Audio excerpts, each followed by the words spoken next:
네, 우리 한국 사람이라면 이 토끼와 거북이 얘기 모르는 사람 없을 겁니다. 뭐 토끼가 빠르고 뭐 거북이가 느렸는데 시합을 하다가 토끼가 낮잠 자서 결국에 거북이가 이겼다. 이 얘기 모르시는 분은 아무도 없으실 텐데요. 그러면 이 이야기의 교훈은 무엇입니까? 네, 한 가지가 머릿속에 딱 떠오르셨을 텐데요. 근데 일단 듣는 사람이 누구냐를 한번 얘기해 보면 좋을 것 같아요. 공부를 잘해서 항상 반에서 1등하는 친구에게 토끼와 거북이 얘기를 했다면 그 아이에게는 어떤 말을 하고 싶어서 그런 얘기를 한 걸까요? 공부 너 잘한다고 방심하지 말라는 거죠. 너 반에서 아무리 1등 해도 너 방심했다간 안 돼. 그 얘기가 하고 싶어서 토끼와 거북이 얘기를 한 거겠죠?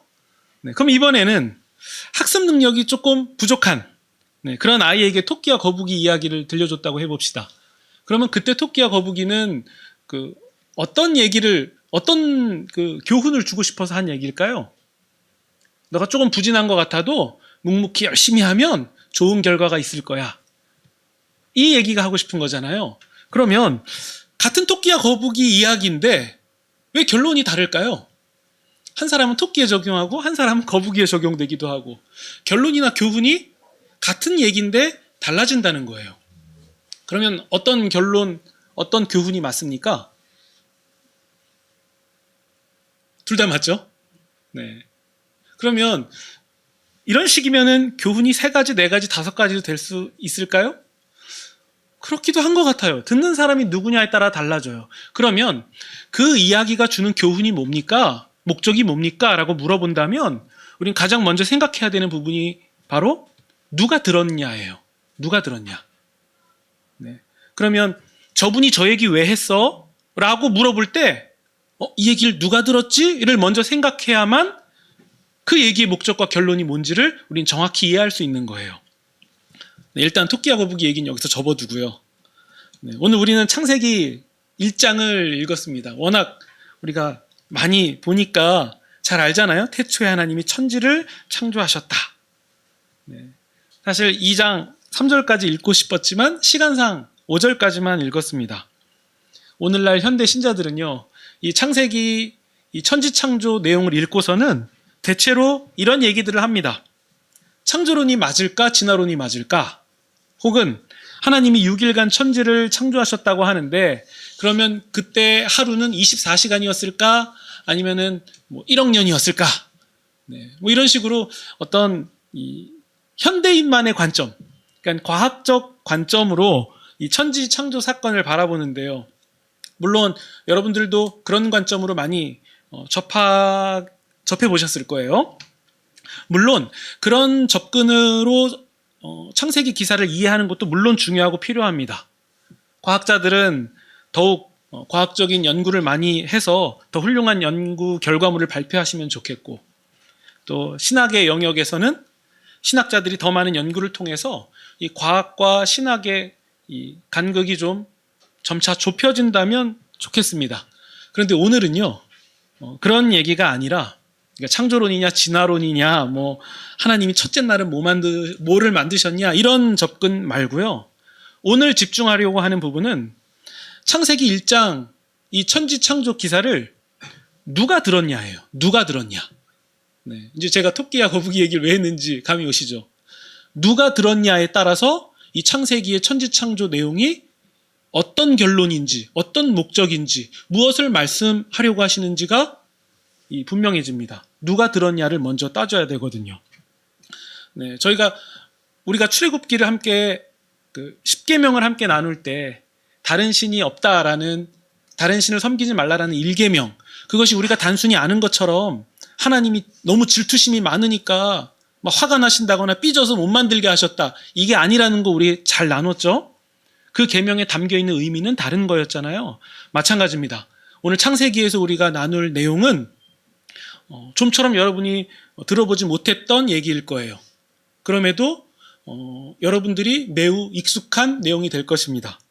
우리 10계명 1계명은 애굽에서 종살이 하던 사람들에게 선포된 계명이잖아요. 그러니까 바로 왕이라고 하는 그 태양신의 현현, 자신을 태양신이라고 말하는 바로 왕 밑에서 나일강신, 개구리신, 파리신, 각종 우상 아래서 짓눌리면서 그런 우상들 밑에 사는 존재로 자기의 모든 노동력을 제공하고 착취당하고 짓눌리고, 심지어 남자아이가 태어나면은 다 죽이라는 명령 아래에 거절도 못하고 거부도 할 수 없고 그냥 순응할 수밖에 없는 그런 노예들. 네. 그게 인간이었죠. 그 당시 사람이라고 하면 신을 위해 존재하는 어떤 부속물, 노동력을 제공하다가 죽어도 억울할 거 하나 없는 존재들. 그러니까 바로 왕이 고된 노동을 시켜도 아무 말 못하고 거기서 노예처럼 살아갈 수밖에 없었던 거예요. 그때 하나님이 그런 노예들을 불러내셔서 다른 신을 두지 마라. 더 이상 다른 신은 없다는 거예요. 그래서 이 계명, 우상도 만들지 마라. 너희를 짓누르고 착취하고 집에 굴림, 조종하던 그런 신은 더 이상 존재하지 않는다. 그것 다 허상이다. 3계명, 여호와의 이름을 망령되게 부르지도 마라. 심지어 바로 왕이 태양신 이름 들먹여가면서 너희들 굴림했듯이 여호와의 이름을 가지고도 어느 누구에게 굴림하지 마라. 그리고 4계명, 안식일을 지켜라. 그 계명은 그냥 아무것도 안 하고 뒷짐지고 가만히 있어라, 그게 아니라 너희 집안에 있는 남종과 여종, 심지어 가축마저도 쉬게 해라. 그런 노동력 제공하다가 사라지는 존재가 아니다. 세상은 우상 아래에 사람을 두고 그렇게 했지만 하나님이 만드신 인간은 그게 아니다. 그러니까 모두 노동하는 것을 멈춰라. 이것은 우상 아래 살아가는 그런 노예로 살아가는 삶에 대한 적극적인 저항의 모습으로 이해할 수도 있는 거죠. 그래서 하나님은 안식일을 지키라라는 계명을 통해서 사람이 사람답게 되는 참된 자유를 선포하신 거예요. 이 사람들이 누구라고요? 애굽의 노예들이요. 홍해를 가르고 나오면서 애굽에 대하여, 그러니까 세상 신에 대하여서는 죽었고 이제 하나님에 대하여서 산 자들, 그들이 십계명을 받았다는 거예요. 그러면 창세기 1장은 누가 받았습니까? 그 사람들이 받은 거예요. 그 히브리 노예로 살다가 나온 십계명을 받은 그 사람들이 받았다라는 개념을 가지고 우리가 1장 1절을 다시 보십시다. 태초에 하나님이 천지를 창조하셨다. 네. 여기서 천지는 말 그대로 하늘과 땅만 말씀하는 게 아니라 온 우주를 말씀하는 거예요. 네. 현대인이 쓰는 온 우주에 해당합니다. 근데 이 얘기를 누가 들었다고요? 히브리 노예들이요. 그러면 우리는 태초에 하나님이 천지를 창조하셨구나, 당연하지 이렇게 생각하지만요, 당시 히브리 노예들은 이 말이 너무 충격적이었을 거예요. 하나님이 만들었다고? 태양신이 만든 거 아니고? 다른 어떤 신이 만든 게 아니라 하나님이 만드셨다고? 여기서 의문이 생겼을 거예요. 그리고 5절 보시면요, 빛과 어둠은 누가 지으셨습니까? 네, 하나님이 지으셨다라고 말합니다. 이때 히브리 노예들은 무슨 생각을 할까요? 그러면 태양빛도 하나님이 만드신 거라고? 이제 뭔가 이 자기들이 가지고 있던 세계관이 망가지는 걸 느끼는 거예요. 태양신이 가장 강력하고 강한 뭔가 할 수 있는 그런 게 아니라 하나님이 만드셨다고? 그러면 출애굽 10가지 재앙 중에 흑암 재앙, 그 흑암도 신이 아니라 하나님이 만드신 거네? 신이 아니라 피조물 같은 거네? 이런 생각이 들어오기 시작하는 거죠. 심지어 8절 보시면요, 궁창의 물을 나뉘어서 하늘이라 부르고, 9절 물을 거두셔서 드러난 부분을 땅이라고 부르시고, 10절 또 물을 이렇게 모인 물을 바다라고 명하신 분, 그분은 누굽니까? 하나님이에요. 그러니까 하늘도 신이 아니고 땅도 신이 아니고, 땅에서 뭔가 이 새싹도 나오고 하니까 땅이 생명력을 갖고 있는 신이구나 이렇게 생각하던 그 고대 가치관이 무너지는 거예요. 땅도 하나님이 만든 피조물이네. 심지어 미지의 세상인 바다도 하나님이 만드셨구나. 11절 이제 하나님의 명령을 따라서, 땅이 생명력을 가진 신이라서 그런 게 아니라 하나님의 명령을 따라서 땅에 각종 풀과 채소와 나무가 자랍니다. 14절 하나님께서 하늘의 광명체에 빛을 입히시는데 그게 해와 달과 별이죠. 그럼 여기서 드러나는 거예요. 태양신 그거 가짜였잖아. 바로왕 밑에서 노예로 살았는데 태양신의 현현이니까 말도 잘 들어야 되고 꼼짝할 수 없었는데, 야, 다 사기극이었네? 태양신 그거 아무것도 아니었네? 이걸 알게 되는 거죠. 우리가 속았다. 그리고 20절에서 22절 보시면요. 모든 생물들, 하늘의 새와 바다 짐승, 이 모든 것들도 하나님이 창조하신 것이고, 25절, 땅의 모든 동물들도 다 하나님이 창조하신 것이다. 다 하나님이 창조하신 것이다. 그러면 우리는 하나님이 다 창조하셨어 라고 자연스럽게 받아들이는 성도들이 됐지만, 히브리 노예들은, 그리고 이스라엘 백성들은 이 마음이 불편한 부분이 하나 생겼을 거예요. 우리 송아지 지었는데, 우리가 금으로 송아지 지어서 그거 섬겼는데, 그거 그냥 가축 중 하나네. 그냥 동물일 뿐이었잖아. 우리가 무슨 짓을 한 거지 과연? 이런 생각이 든 거죠. 그리고 나서 26절입니다. 이제 하나님이 말씀하십니다. 우리의 형상을 따라서, 우리의 모양대로 우리가 사람을 만들자. 이제 사람이 등장해요. 우리의 형상, 하나님의 형상과 하나님의 모양대로 사람을 만들자. 그들은 무슨 일을 합니까? 바다의 물고기와 하늘의 새와 가축과 온 땅과 땅에 기는 모든 것을 그 인간들이 다스리게 하자. 이건 충격적인 얘기였던 거예요. 아니, 아이고, 금송아지요, 하늘님이시여, 태양이시여, 달이여, 별이여, 그렇게 빌던 존재들이 본래 뭐라고요? 그것들을 오히려 다스릴 자라는 거예요. 아니, 그런 권위와 위엄은 어디서 왔습니까? 그들이 하나님의 형상, 하나님의 모양대로 지음받은 존재들이기 때문이에요. 그래서 우상을 섬기지 말라는 거예요. 하나님이 삐져서 속이 좁으셔서 그런 분이 아니라, 하나님이 지은 인간이 그게 아닌데 오히려 너희들을 위하여서 너희들이 다스리라고 그렇게 주신 것들인데, 거기에 머리를 숙여가면서 비는 거죠. 우리에게 복을 주십시오. 우리에게 평화를 주십시오. 우리를 인도하여 주십시오. 송아지 신이요. 그러니까 하나님이 진노를 하지 않을 수가 없는 거예요.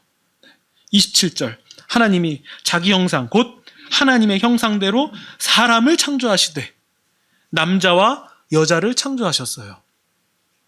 그러니까 남자와 여자가 서로 헐뜯는 것도 하나님 형상을 헐뜯는 일이 되는 거죠. 누가 지으셨다고요? 하나님이요. 어떻게 지으셨다고요? 사람을요? 하나님의 형상, 하나님의 모양대로. 그럼 이제 우리는 확실하게 할 수 있는 한 가지가 있어요. 온 세상, 온 우주를 지으신 하나님의 모양과 형상을 가진 단 하나의 존재. 누굽니까? 사람이에요. 사람입니다. 그동안 이렇게 생각한 거죠. 우린 죽을 때까지 노동력을 제공하다가 소리 없이 죽어도 억울할 것 하나 없는 그냥 그런 존재일 뿐이다. 그게 인간이다. 근데 그 모든 개념들이 다 무너진 거예요. 창세기를 통해서 하나님은 무엇을 말씀하십니까? 사람은 그런 존재가 아니야. 하나님과 같은 존재야. 하나님의 통치 대행권을 갖고 있는 위대한 존재야. 그게 사람이야.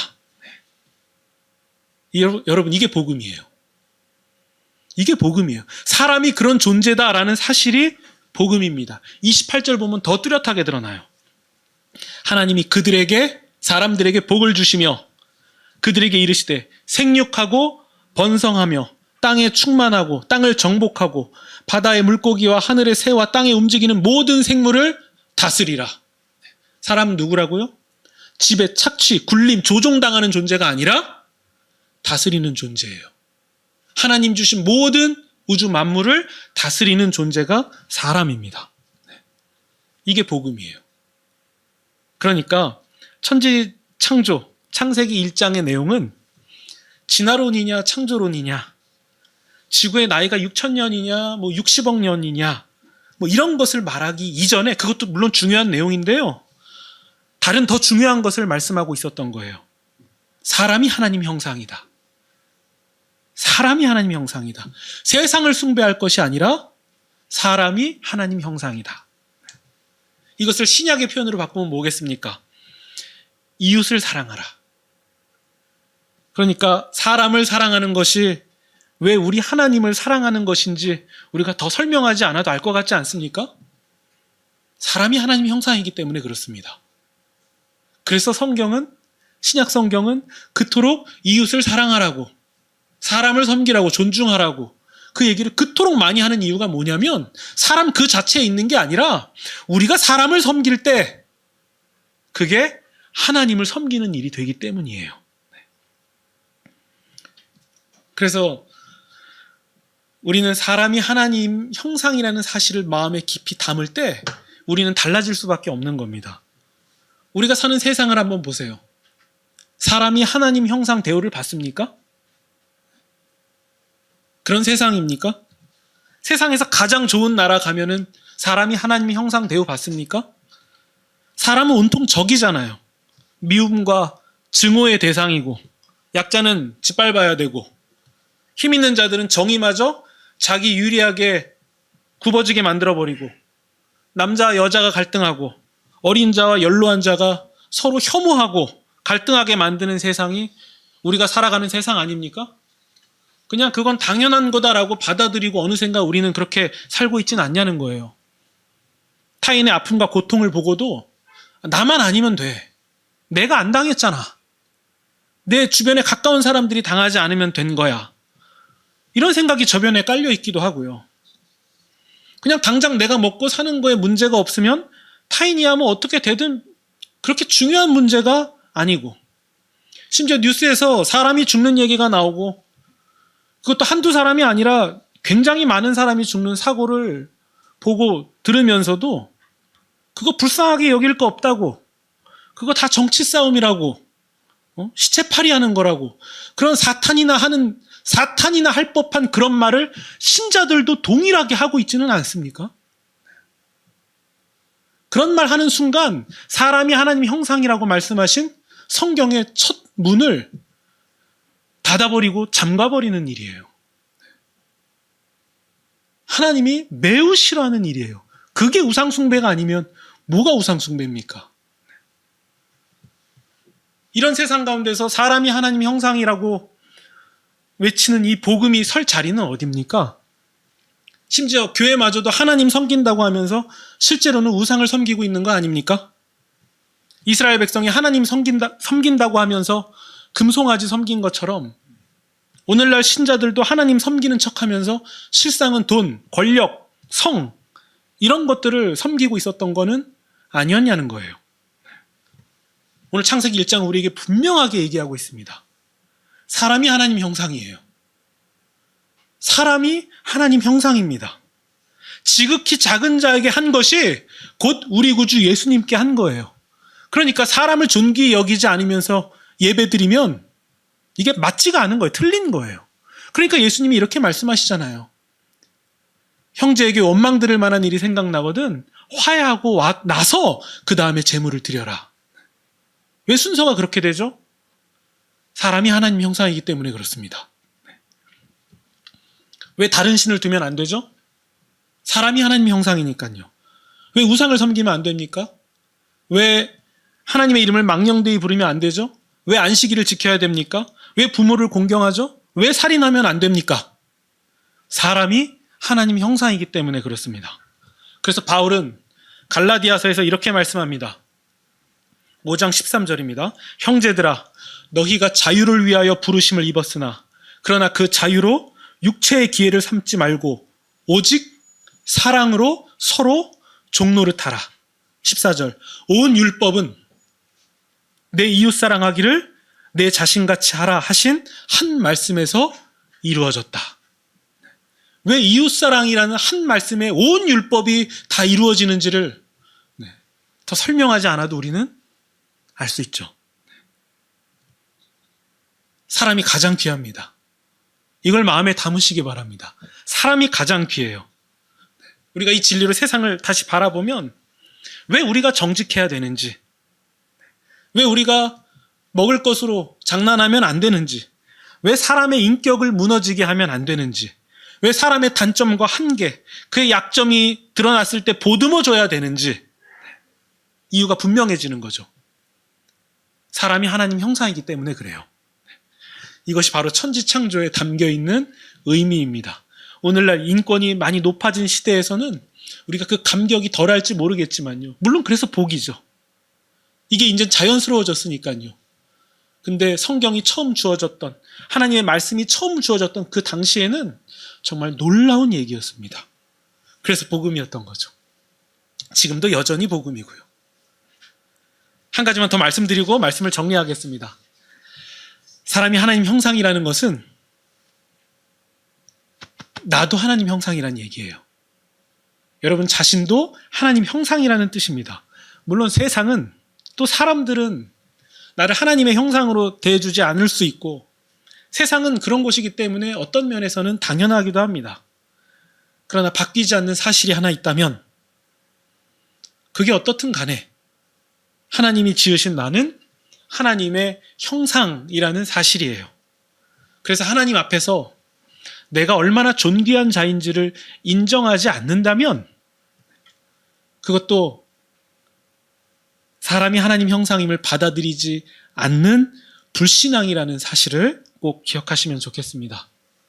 내가 사랑을 받든 실패를 했든 건강에 문제가 있든 없든 나도 하나님의 형상이요, 하나님의 사랑을 받고 있는 존귀한 주의 자녀다라는 사실이 우리 마음 가운데 깊이 담기시기를 바랍니다.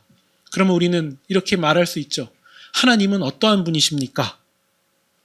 하나님은 당신의 백성을 하나님 나라로 불러 모으시는 분입니다. 내가 그런 사람입니다. 우리는 이렇게 말할 수 있는 거죠.